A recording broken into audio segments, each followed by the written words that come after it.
Maithili express की शानदार प्रस्तुति।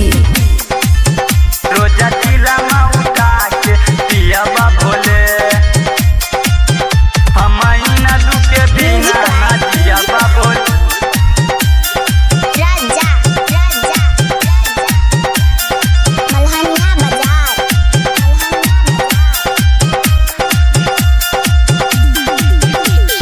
भोले शिव शंकर भोले, जब ले ना हिंदू मिली हम हो जाई पागल हो।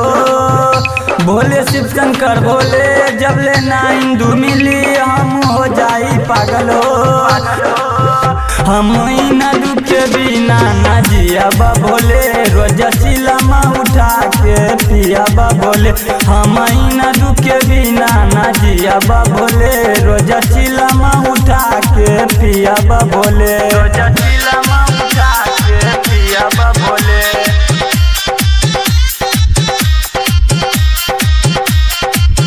रोजा चिलमा उठा के पियाबा भोले, हमैना दुखे बिना ना जियाबा भोले। गांजा पी के हम जिएला, ऊ दिनमा याद आवेला। पूरा जिंदगी तो हमारा सुनसान लागेला। झूठो के कैनी लाभर जिंदगी जे रहे सुपर, झूठो के कैनी लाभर जिंदगी जे रहे सुपर। बोले हमारा जिंदगानी कर दाना तू आजाद। रात दिन याद आवे बहुते उदर देवे, भले उ भूल गईले हो।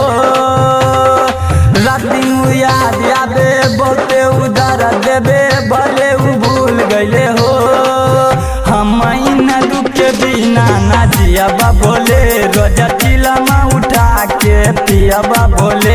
हमैना दुखे बिना ना जियाबा भोले, रोजा चिलमा उठा के पियाबा भोले। रोजा चिलमा उठा के पियाबा भोले।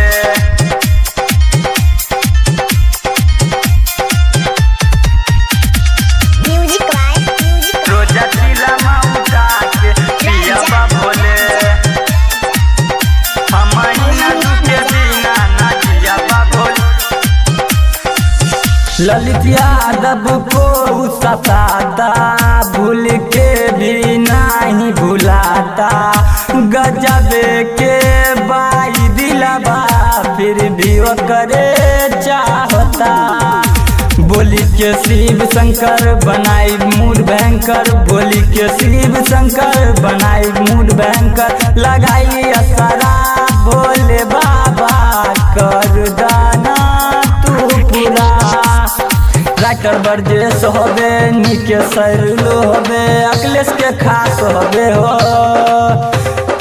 राइटर बरजेश होबे, निके सैरुल होबे, अखिलेश के खास होबे हो। हमैना दुखे बिना ना जियाबा भोले, रोजा चिलमा उठा के पियाबा भोले।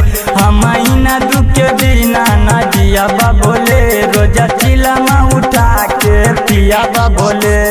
खुशी रिकॉर्डिंग स्टूडियो बलुआहा।